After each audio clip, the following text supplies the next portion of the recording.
What if the end of the world had already been seen 2,700 years ago? What if one man stood before kings and priests, warning them of fire, judgment, and the rise of a Messiah, only to be laughed at, hunted, and killed by the very people he was trying to save? Imagine this: the clearest prophecy of the coming Christ, the most haunting visions of nations collapsing and the earth itself unraveling, and the man who delivered them was left to die in disgrace. This isn't myth, this isn't legend. This is the story of Isaiah the prophet, whose words predicted the birth of Jesus, the fall of empires, and the end of days itself. But here's the mystery almost no one dares to ask: why would God entrust one man with visions so terrifying, so impossible, that they would shape the faith of billions while ensuring he never lived to see them fulfilled? A man stood in Jerusalem, trembling, claiming he saw the end of the world. They mocked him, they beat him, they silenced him, but his words never died. His name was Isaiah. In this video, you're going to discover two things that will shake you. First, the brutal truth about how this prophet met his end, sawn in two by a king he tried to save. Second, the apocalyptic visions that made him a target, visions that point directly to our own time. To grasp the weight of Isaiah's impossible visions, we must go back to the night everything began, the night he claimed he saw the throne of God and heard a secret that would one day get him killed. Picture Jerusalem, 740 BC. The city hums with trade, politics, and religious ceremony. In the midst of this bustling world lives a man named Isaiah, not yet a prophet, just a citizen watching his nation slowly rot from within. Isaiah wasn't seeking visions. He wasn't hunting for divine encounters. He was simply a man who went to the temple to pray, perhaps to find some peace in a world growing darker by the day. But that night, everything changed. The moment Isaiah stepped into the temple, the air itself seemed to thicken. The familiar walls began to dissolve, and suddenly, without warning, he found himself standing before something no human was meant to see: the throne of God. Try to imagine the terror, the sheer, crushing weight of standing before infinite holiness when you know you're nothing but dust and sin. Isaiah's knees buckled, his voice caught in his throat. Around the throne, 6 winged creatures, seraphim, flew in endless circles, covering their faces and feet, crying out in voices that shook the foundation of heaven itself. "Holy, holy, holy is the Lord of hosts. The whole earth is full of his glory." The smoke of their worship filled the temple until Isaiah could barely breathe. The doorposts shook. The ground beneath his feet trembled as if the earth itself was about to split open. And Isaiah, this man who would one day stand fearlessly before kings and deliver the most terrifying prophecies in human history, he collapsed, crying out, "Woe is me! I am ruined. I am a man of unclean lips, and I live among a people of unclean lips, and my eyes have seen the King, the Lord Almighty." In that moment, Isaiah understood something that would haunt him for the rest of his life. He had been chosen, not for glory, not for honor, but for a burden so heavy it would crush most men. One of the seraphim flew to him with a burning coal from the altar. Without hesitation, the creature pressed it to Isaiah's lips. The pain was searing, unbearable, but in that moment, his sins were forgiven, his guilt removed. Then came the voice of God himself, asking, "Whom shall I send, and who will go for us?" Isaiah's response would seal his fate. "Here am I. Send me." What he didn't know was that God's next words would reveal the true horror of his calling. "Go and tell this people, be ever hearing, but never understanding. Be ever seeing, but never perceiving. Make the heart of this people calloused, make their ears dull, and close their eyes." Think about that for a moment. God was telling Isaiah that his message would be rejected, that the very people he was sent to save would refuse to listen, that his entire ministry would be, by human standards, a failure. Isaiah asked the question any of us would ask, "For how long, Lord?" The answer was devastating: until the cities lie ruined and without inhabitant, until the houses are left deserted and the fields ruined and ravaged. God was telling Isaiah he would preach to a people destined for destruction, that his words would fall on deaf ears until judgment came, that he would spend his life as a voice crying in the wilderness, warning people who would never listen. And still, Isaiah said yes. But the rejection was only the beginning. What came next nearly broke him. Picture this. You've just experienced the most terrifying, awe-inspiring vision in human history. You've stood before the throne of God. You've been commissioned to deliver his message to your people.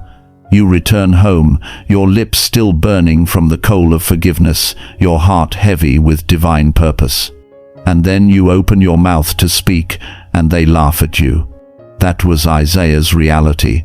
For over 60 years, longer than most men live, he stood in the streets of Jerusalem, in the courts of kings, in the temple itself, delivering messages that made people uncomfortable, angry, and afraid. His message was simple and terrifying. Your nation is dying. Your leaders are corrupt. Your worship is meaningless ritual. And unless you repent, God will bring judgment that will leave this land a wasteland. Imagine standing before the most powerful men in your nation, King Ahaz, later King Hezekiah, then the wicked King Manasseh, and telling them they're wrong, telling them their policies will destroy the kingdom, telling them that foreign armies will come and drag their people away in chains. The kings didn't want to hear it.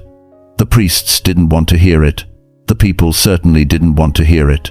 So they did what people always do with uncomfortable truth. They attacked the messenger. "Who does Isaiah think he is?" they whispered. "Who appointed him to speak for God? Look at him, just a man like us. What makes him so special?" But Isaiah kept speaking, even when they called him a madman, even when former friends crossed the street to avoid him, even when his own family began to distance themselves, embarrassed by his constant warnings of doom. The psychological toll was crushing. Think about it. You know something terrible is coming. You can see it as clearly as the sunrise. You're compelled by divine command to warn people. But day after day, year after year, they refuse to listen. They mock you. They dismiss you. They paint you as a delusional fanatic. Isaiah felt the weight of every ignored warning. He watched his nation slide deeper into corruption, knowing that each day brought them closer to the judgment he had seen in his visions. He was like a man watching a building burn while everyone inside refuses to evacuate and blames him for pointing out the fire. The isolation was overwhelming. In his darkest moments, Isaiah cried out to God, "How long must I bear this burden? How long must I speak to ears that will not hear?" But God's answer was always the same: keep speaking, keep warning. Your words are not wasted, even if they seem to fall on deaf ears. And then something happened that changed everything. God began to show Isaiah visions that went far beyond the immediate judgment of Israel. He began to reveal prophecies that would span centuries, millennia, prophecies of a coming Messiah, prophecies of the end of days themselves. These weren't just warnings anymore. These were glimpses into the very heart of God's plan for humanity. But here's what made it even more painful. Isaiah realized he would never live to see these prophecies fulfilled. He was being given the privilege of seeing the future and the curse of dying before it arrived. The rejection was crushing enough, but now he carried secrets that would shape the faith of billions. Secrets he could only speak about, never experience. Imagine standing before powerful men, knowing every word could cost your life, yet still speaking. That was Isaiah's daily reality, and every word he spoke made his enemies more determined to silence him forever. But the rejection was only the beginning. What came next nearly broke him. The visions God was about to show him would make his earlier prophecies seem like gentle warnings compared to the cosmic devastation he was about to witness. Then came the vision that would change everything, not just for Isaiah, but for all of human history. It started like the others. Isaiah was in prayer when suddenly the present world faded away, and he found himself looking across centuries into a future he couldn't fully understand. But what he saw there was so clear, so vivid, that he could describe it as if he was watching it happen before his eyes. He saw a child being born, but this wasn't just any child. Behold, a virgin shall conceive and bear a son, and shall call his name Emmanuel, God with us. Think about that for a moment. Isaiah was seeing the virgin birth of Jesus Christ 700 years before it happened. He was witnessing the most impossible miracle in human history, describing details so precise that when Jesus was finally born, every word would prove accurate. But that wasn't all. The visions kept coming, each one more detailed than the last. He saw this child growing up and the names that would define his identity. For unto us a child is born, unto us a son is given, and the government shall be upon his shoulder, and his name shall be called Wonderful, Counselor, the Mighty God, the Everlasting Father, the Prince of Peace.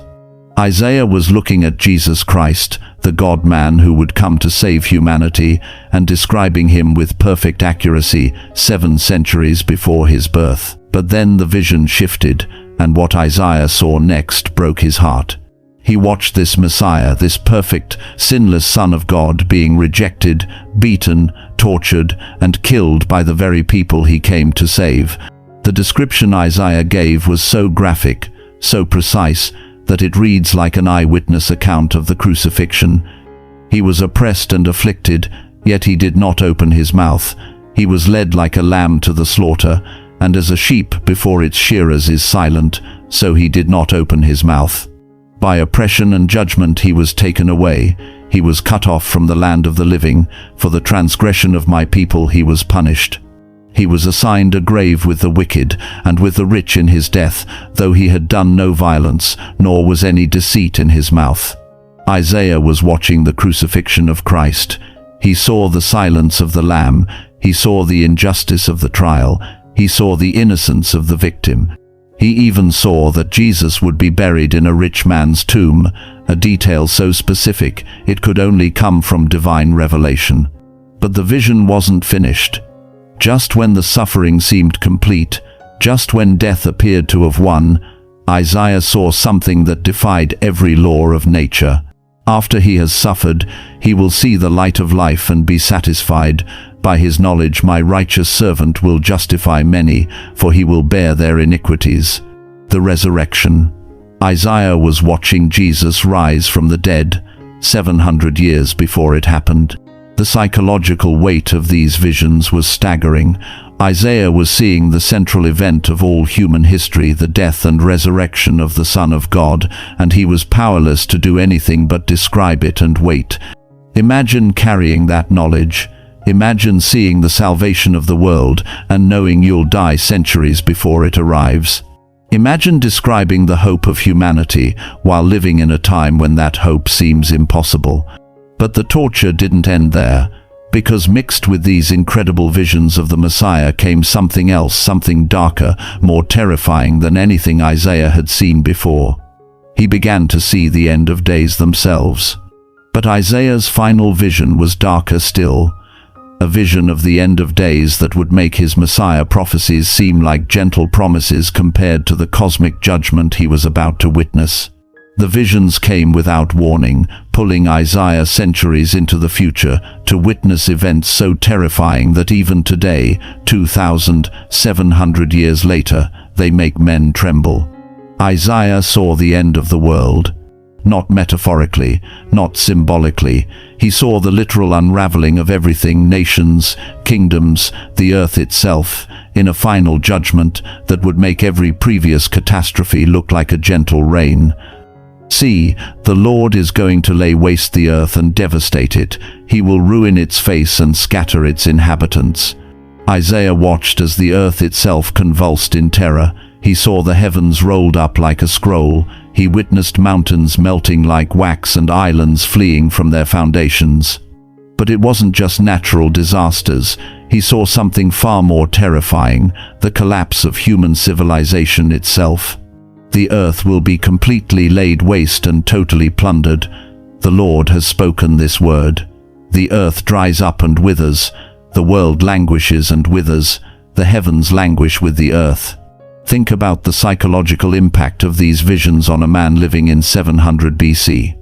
Isaiah was seeing the end of everything he knew, not just his own nation, but all nations. Not just his own time, but the end of time itself. He watched as armies rose and fell. He saw empires that hadn't even been born yet crumble into dust.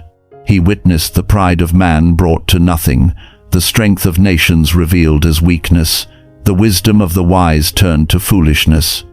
In that day the Lord will punish the powers in the heavens above and the kings on the earth below. They will be herded together like prisoners bound in a dungeon. They will be shut up in prison and be punished after many days. But here's what made these visions even more terrifying. Isaiah began to recognize patterns. He saw that the judgment wouldn't come all at once. Instead, it would unfold across history in waves, each one a preview of the final devastation to come. He saw Babylon rise and fall. He saw Assyria devour nations, then be devoured in turn. He saw kingdom after kingdom rise in pride and fall in judgment, each collapse a warning of the ultimate collapse to come. And through it all, he saw one constant: humanity's refusal to listen. Generation after generation would ignore the warnings. They would trust in their own strength, their own wisdom, their own goodness, right up until the moment everything fell apart. The psychological torture for Isaiah was unbearable. He was watching the future unfold like a nightmare he couldn't escape. He saw wars that would make his own time seem peaceful. He saw famines that would dwarf any hunger his generation had known. He saw plagues that would sweep across the earth like wildfire. But perhaps most devastating of all, he saw the spiritual condition that would make all of this inevitable. The earth is defiled by its people. They have disobeyed the laws, violated the statutes, and broken the everlasting covenant. Isaiah was seeing our world, our time, our generation. He was watching humanity choose rebellion over repentance, pride over humility, darkness over light, and he was seeing where that choice would ultimately lead. The weight of carrying these visions was crushing. Every day, Isaiah woke up knowing that everything around him, every building, every kingdom, every human achievement was temporary. He had seen how the story ended, and it ended in judgment. But even in the midst of these terrifying visions, God showed Isaiah something else, something that would make the burden bearable, even as it made the rejection more painful. He showed him that beyond the judgment, beyond the collapse, beyond the end of days themselves, there would be restoration, a new heaven and a new earth. A kingdom where the Messiah would reign forever, where righteousness would cover the earth like waters cover the sea. For behold, I create new heavens and a new earth, and the former shall not be remembered or come to mind. Isaiah saw paradise restored. He saw the wolf lying down with the lamb. He saw swords beaten into plowshares and spears into pruning hooks. He saw a world where war would be no more, where death itself would be swallowed up in victory. But here's the crushing irony: he would never live to see it. He was given the privilege of witnessing the ultimate hope of humanity and the certainty that he would die long before it arrived. The people around him couldn't understand. When Isaiah spoke of coming judgment, they saw only prosperity. When he warned of foreign invasion, they saw only their strong armies. When he described the Messiah who would save them, they saw only their current troubles. They thought he was insane, they thought he was dangerous, and eventually they decided he had to be stopped. Is this happening now? Are we living in the time Isaiah saw? Are we witnessing the beginning of the end he described with such terrifying clarity? The signs he described: nations in turmoil, moral decay, people calling evil good and good evil, the earth itself groaning under the weight of human sin. Don't they sound familiar? But Isaiah's personal suffering was far from over. because the more accurately he prophesied, the more his enemies wanted him dead, and eventually they would get their wish in the most brutal way imaginable. For 60 long years, Isaiah had faithfully delivered every message God gave him. He had warned of judgment and spoken of hope. He had described the coming Messiah and prophesied the end of days. He had been mocked, threatened, dismissed, and hated, but he had never stopped speaking. Now he was old. His voice was weathered from decades of crying out warnings no one wanted to hear. His body was bent from the weight of carrying visions too heavy for any man to bear alone. And still he spoke. But by now a new king sat on the throne of Judah. His name was Manasseh, and he was everything Isaiah had warned against: evil, corrupt, violent. A man who sacrificed children to pagan gods and filled Jerusalem with innocent blood. Manasseh looked at this old prophet, this constant reminder of righteousness in a kingdom built on wickedness, and made a decision that would echo through history. Isaiah had to die. The tradition tells us what happened next, and it's almost too brutal to describe. They say Manasseh ordered Isaiah to be placed inside a hollow log. Then, with the prophet still alive, still breathing, still capable of feeling every moment of agony, they began to saw. Picture the scene. This man who had stood before the throne of God, who had seen the birth of Christ, who had witnessed the end of days, now trapped, helpless, feeling the saw blade biting into wood and flesh. As the blade moved slowly through the log, what do you think went through Isaiah's mind? Did he remember the seraphim crying, "Holy, holy, holy"? Did he think about the Messiah he had seen, knowing that his own death was part of the path to that ultimate salvation? The saw moved inch by agonizing inch, each moment stretched into eternity. The man who had delivered the most beautiful prophecies of hope in human history was dying in the most brutal way imaginable. They say he never cried out, never cursed his killers, never recanted a single word of his prophecies. As his life ebbed away, grain by grain, like sand through an hourglass, Isaiah held fast to the visions God had given him. Even as his blood soaked into the sawdust, he knew that his words would outlive his enemies. His prophecies would echo through history long after Manasseh's name was forgotten. And they did. 700 years later, every single detail of his Messiah prophecies came true. A virgin named Mary gave birth to a son. That son grew up to be called Wonderful Counselor, Mighty God, Everlasting Father, Prince of Peace. He was rejected by his own people, led like a lamb to slaughter, numbered with the transgressors, and buried in a rich man's tomb. And on the third day he rose from the dead exactly as Isaiah had seen. But the end times prophecies, those are still unfolding. And if you look at the world around us, the wars, the famines, the earthquakes, the moral decay, the hatred of truth, you might wonder if we're living in the very days Isaiah saw. The man died in disgrace.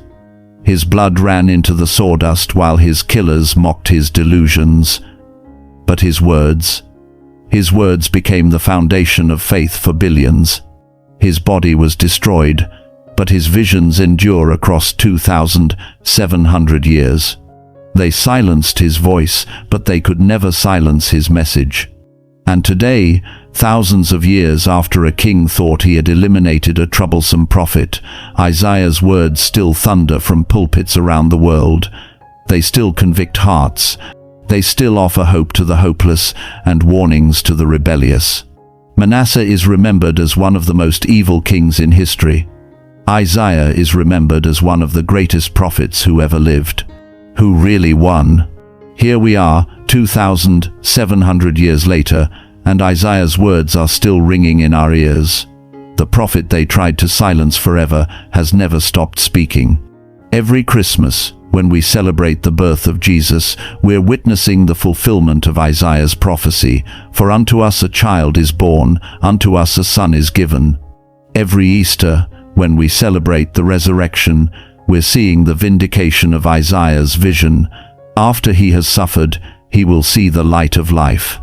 Every time we look at the chaos in our world, the wars that never end, the moral confusion, the rejection of truth, we're seeing the very conditions Isaiah described for the last days. But why does his story matter to us? Why should we care about a prophet who died nearly 3 millennia ago? Because Isaiah's story is our story. Like Isaiah, we live in a world that doesn't want to hear uncomfortable truths. Like Isaiah, we're surrounded by people who prefer comfortable lies to difficult realities. Like Isaiah, we sometimes feel like voices crying in the wilderness, trying to warn people who refuse to listen. The question is, what do we do with that? Isaiah gives us the answer. He shows us what it looks like to remain faithful when faithfulness costs everything. He demonstrates what it means to speak truth when truth makes you a target. He models what it looks like to trust God's plan, even when that plan involves suffering you don't understand. Think about the men in your life who've stood for something. Your father, grandfather, mentor, the men who refused to compromise their convictions even when it cost them. They faced their own versions of the saw. They endured their own forms of rejection. They carried their own burdens of truth in a world that preferred lies. Isaiah's story reminds us that truth has always been costly, that standing for righteousness has always come with a price, that speaking for God has always made men targets of the very people they're trying to help. But it also reminds us that truth endures, that righteousness ultimately wins, that God's word never returns empty, even when it seems to fall on deaf ears. The prophet they mocked became the most quoted prophet in the New Testament. The man they called insane wrote words that would shape the faith of billions. The voice they tried to silence forever still speaks with power today. And his prophecies, they're still unfolding. When you see nations in turmoil, remember Isaiah saw this. When you watch moral standards collapse, remember Isaiah predicted this. When you witness the earth itself groaning under the weight of human sin, remember Isaiah described this in vivid detail. But also remember this: he saw beyond the judgment to the restoration, beyond the collapse to the kingdom, beyond the suffering to the glory. Isaiah saw the end of the story, and the end is victory. The Messiah he prophesied has come. The salvation he described is available. The hope he proclaimed in the midst of judgment is real and present and offered to every person who will receive it. But there's one more thing, one final haunting question that Isaiah's story forces us to confront. Isaiah was given visions that would shape history. He was entrusted with prophecies that would guide billions. He was chosen to speak words that would echo through eternity. And he was rejected, mocked, and brutally murdered for his faithfulness. Why? Why would God allow his faithful servant to endure such suffering? Why would he give Isaiah glimpses of glory while ensuring he died in disgrace? Perhaps because the greatest truths require the greatest sacrifice. Perhaps because the most important messages can only be delivered by those willing to die for them. Perhaps because the words that change history must be written in the blood of those who speak them.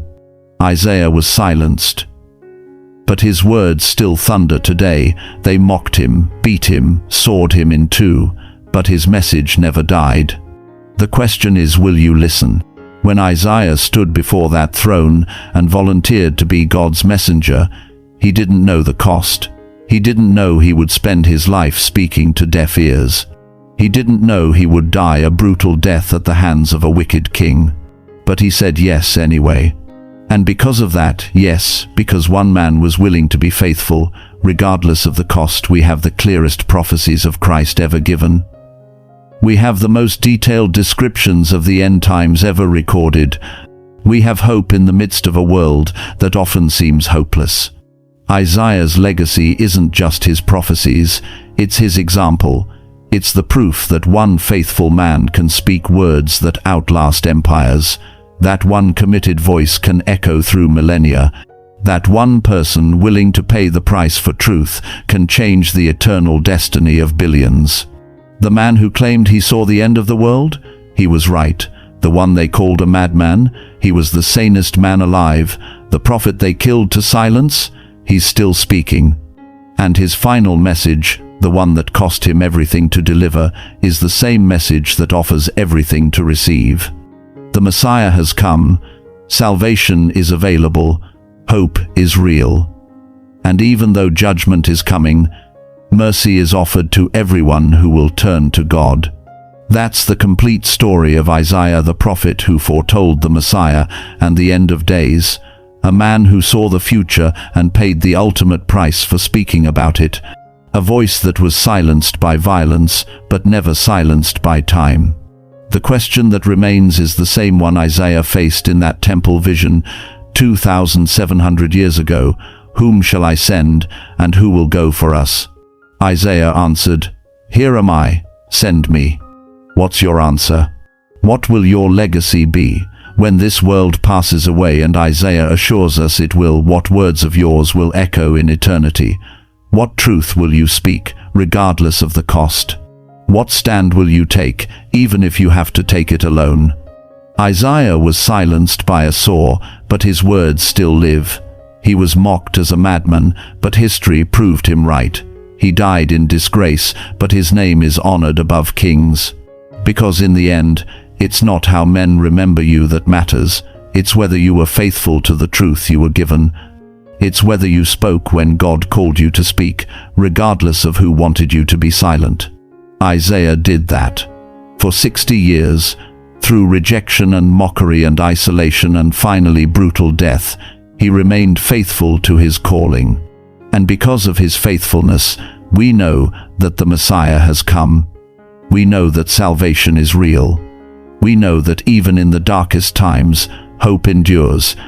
We know that when this world ends, and Isaiah assures us, it will, those who belong to God will see the new heaven and new earth he described. We'll witness the restoration he glimpsed.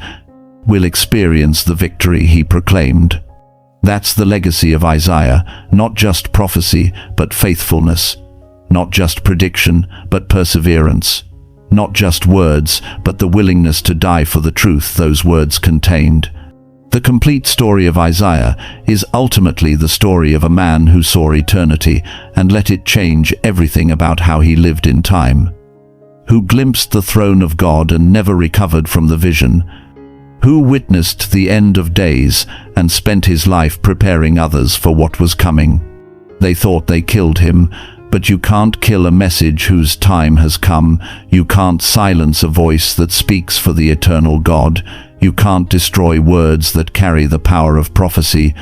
Isaiah is still speaking. His warnings are still relevant. His hope is still real. His God is still on the throne. The question is, are you listening?